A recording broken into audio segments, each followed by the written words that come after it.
Good morning. I'm in northern Idaho, and I'm riding the Trail of the Alenes.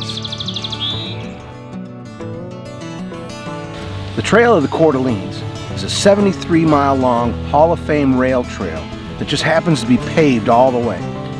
It's in northern Idaho, and it extends from Plummer to Mullan, nearly crossing the state's northern panhandle. It follows the Alene River through a northern forest with a rugged mountain landscape backdrop.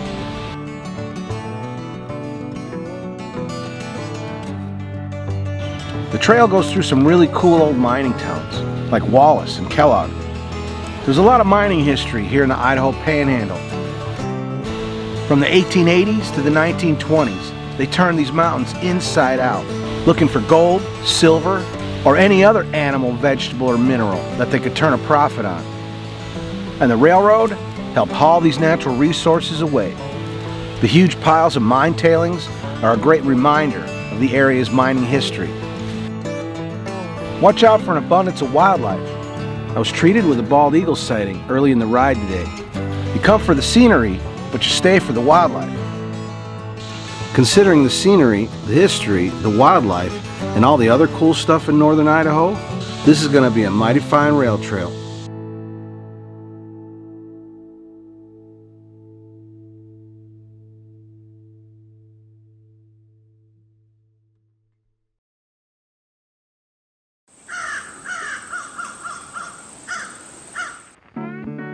I'm setting up a base here in Kellogg, down in the Silver Valley. I'm going to divide the trail into thirds and cover it in 3 days. That should give me plenty of time to cover it. I'll be riding about 50 miles or so per day. Day one, I'm starting here in Kellogg, and I'm going to ride east to Mullan. Mullan's the eastern terminus of the trail. Day two, I'm going to head west from Kellogg all the way down to Alene.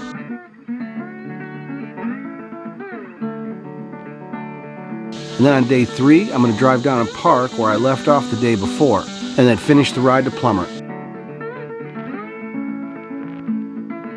In most places, the trail's bordered by private land, so as always, please be respectful to landowners.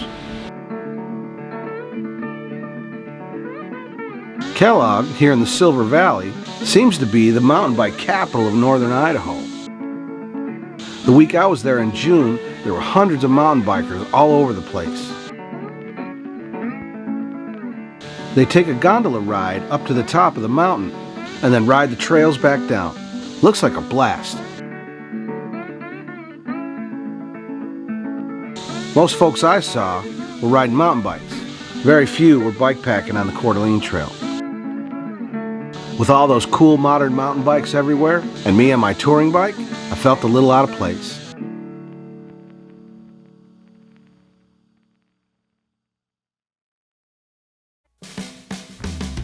Well, this is day one here on the Coeur d'Alene Trail, and I'm starting here in Kellogg.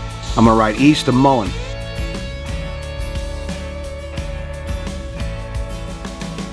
It's going to be cold today, highs in the mid-50s. They're calling for showers this morning and thunderstorms this afternoon. So I'm going to try to be done and back in my hotel room before I get wet. And hopefully the weather's going to get better over the next couple days.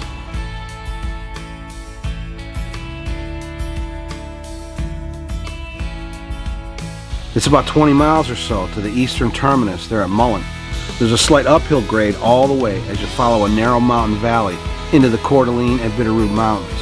It's not far from the Continental Divide and the Montana state line. At Mullan, I'm going to turn around and ride the gradual downhill all the way back to Kellogg. Got caught in a cold drizzle out on the trail today. Didn't rain hard, just enough to get you wet. And on a cold day like today, I didn't want to get wet. So I was lucky enough to find some shelter and wait out the rain. I went through Wallace, Idaho, a cool old mining town that happens to be the center of the universe.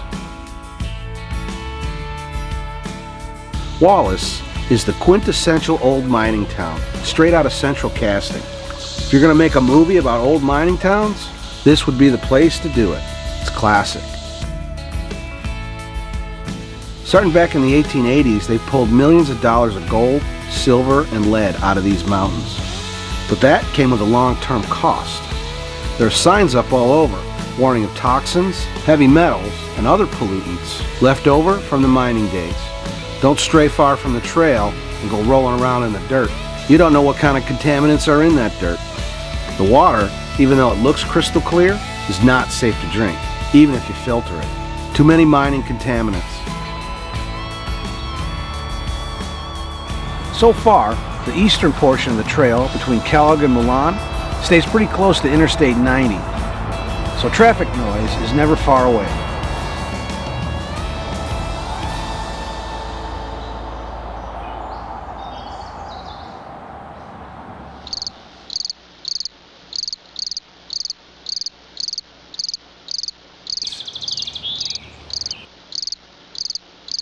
This is day 2 in northern Idaho.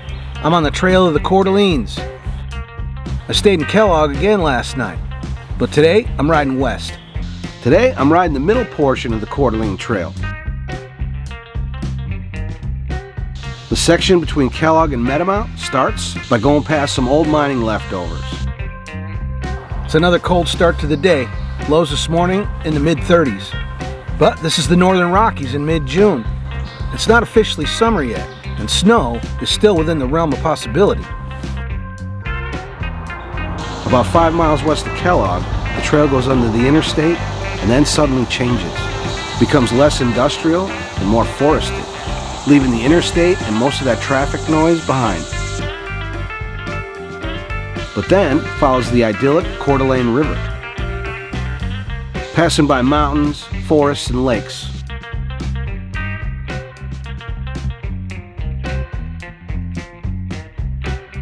It's ideal habitat for water birds. Keep an eye out for osprey and, as always, bald eagles. All right, I'm on the trail of the Coeur d'Alenes. East of Kellogg wasn't very interesting. A lot of mine tailings, and followed the interstate real close. But west of Kellogg, about 5 miles past there, it starts to get interesting. Looks more wild, undeveloped.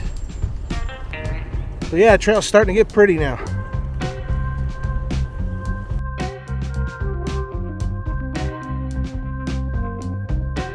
Along the Coeur d'Alene River, you're going to go through pine forests with lots of birch, cedar, and cottonwood. South of Rose Lake is the Lane Marsh. By building dams, beavers make it all possible, slowing down the flow of water. This not only conserves water in an otherwise dry climate, but it also creates a wetland that provides habitat for so many other species. All the different water birds are cool to look at, but keep an eye out for what they leave behind on the trail. This was the first of 2 moose that I saw browsing near the trail. There's lots of deer along the trail. They're pretty shy though. They always seem to be in a hurry to just get out of your way.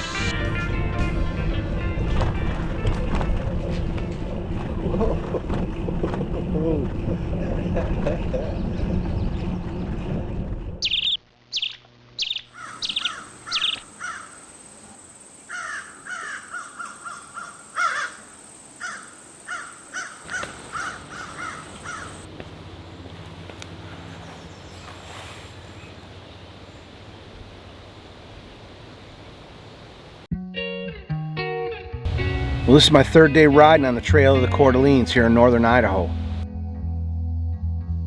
I'm west and south of Rose Lake, and I'm headed for Plummer. Plummer's at the western terminus of the trail.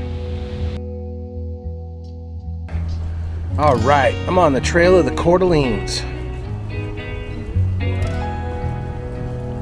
Headed toward Harrison.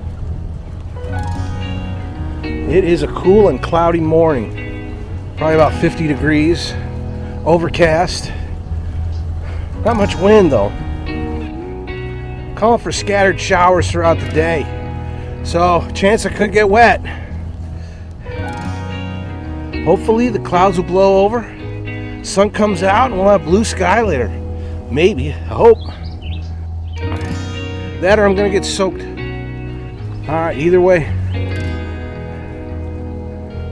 Hey, this is the Northern Rockies. What are you gonna do? You know? Even though it's June everywhere else, It's still spring here.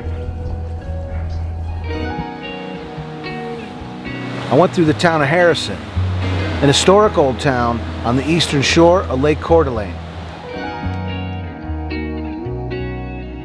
The trail hugs the shoreline of beautiful Lake Coeur for several miles.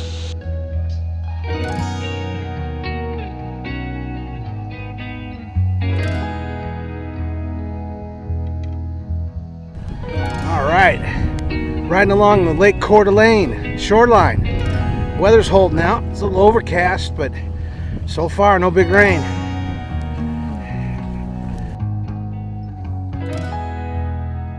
And just when you think it can't get any better, you cross the lake on the Chotcolet Bridge, an awesome railroad trestle that takes you into Hayburn State Park. It's a pretty unique lake crossing.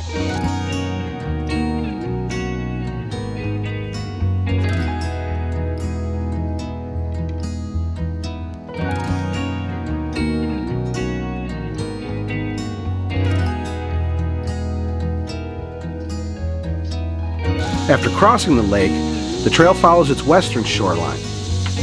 The last 6 or 7 miles or so is a steady 3% uphill grade all the way to Plummer. Follows the Plummer Creek Canyon.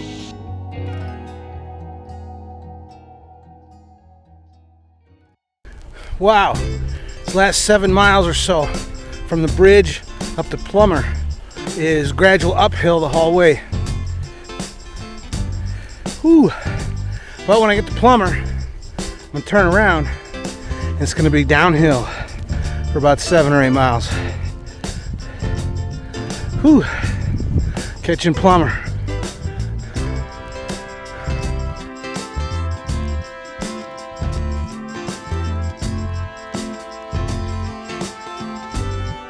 It looks like the trail goes through an area of forest that's been burned recently. That's okay, it doesn't destroy the forest, it's all part of its natural cycle. New trees will grow in their place. It's how the forest renews itself. Western forests are not just fire prone, they're fire dependent. So in these dry forests, fire is inevitable. It's not a choice between fire and no fire. Really, it's a choice between more frequent fires with lower intensity or less frequent fires that can be catastrophic. Throw climate change into the mix, and that leaves forest managers with a lot of unknowns.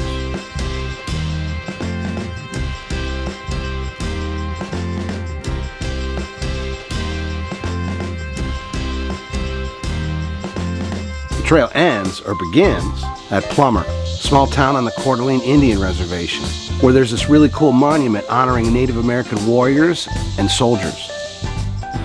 But now it's time to turn around, go back downhill all the way to the bridge, and cross the lake again, and on my way back to where I started today in Metamont.